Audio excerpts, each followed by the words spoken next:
नमस्ते मित्रांनो, आत्ता बघा हे नवीन म्हणजे मिक्सर मशीन आहे. आहे आपण जो बांधकाम करतो ना, मिक्सिंग करतो सिमेंट वाळू, त्याचं मशीन आहे. ते पूर्ण चाक खराब झाले, त्याचे टायरचे पूर्ण खराब झाले. आता खोलला पण सगळं हे खोलून ना पूर्ण त्यांना वेल्डिंग करून पूर्ण टर्निंग करून आधी नवीन मारायचं आहे. अजून चेकनट बसवायचं. त्याचं पूर्ण खराब मशीन थोडंफार डॅमेज आहे. पूर्ण आता वेल्डिंग पण करून द्यायचं आहे त्यांना. असं ठोकळ्यांवर उभा केलेला आहे पूर्ण खोलून.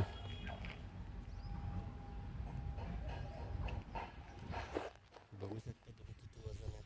मशीन कमीत कमी असेल एक 900 किलोपर्यंत असेल. 800 ते 900. आता हे बोल्ट पण निघेना. खूप ट्राय केला, पाना पण तुटलं आमचं पाईप पाना. हे खालचं बोल्ट आहे ना, हे पण काढायचं आता कापून. वेल्डिंगनेच कापतो आता त्याला बरोबर. म्हणजे तुम्हाला पण आयडिया येईल म्हणजे कशाला दाखवायचं कारण काय, कोणाचं पण बांधकामवाल्यांचं असतो ना काम, त्यांना पण कळायला पाहिजे कसं करायचं. आता त्याने काय केलं, कंपनी आतमध्ये वेल्डिंग मारलं चॅनलला, अजून बारला पिन आहे म्हणतो त्याला, पिन म्हणतो त्याला. वेल्डिंग केलं खूप म्हणजे मुश्किल झाला मला हे काढायचं. म्हणजे आता इझी निघत होतं. असं होल आहेत ना, यात बोल्ट असतात, हे बोल्ट काढलं की पिन निघून जात होतं पहिला. आता वेल्डिंग केलेलं खूप म्हणजे अवघड झालं. आता असं वर घेऊन ना काढावं लागलं होतं पूर्ण. त्याच्यात कापूनच टाकलं आम्ही नट बोल्ट. मग छेसी पूर्ण वरती ठेवून आपल्या फॅक्टरी इथं काढलेलं आहे. असं वेल्डिंगने ना पाडून आता काम चालू आहे. वेल्डिंग चालू आहे. वेल्डिंग पूर्ण वेल्डिंग भरून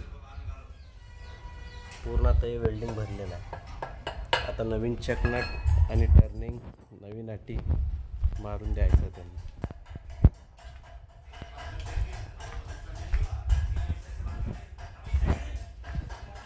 ते आता चेकनट बनवतो आम्ही.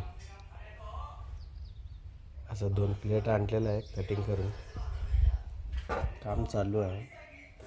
आता ते शाफ्टला अटी मारून नंतर याला अटी मारून द्यायचं, चेकनट तयार करून द्यायचं त्यांना. नंतर पूर्ण मशीन आहे ना फिटिंग करून त्यांना सोपून टाकायचं. 10 ते 12,000 रुपये चार्जेस होतो आपले रिपेरीचे. फक्त रिपेरी करून द्यायचं.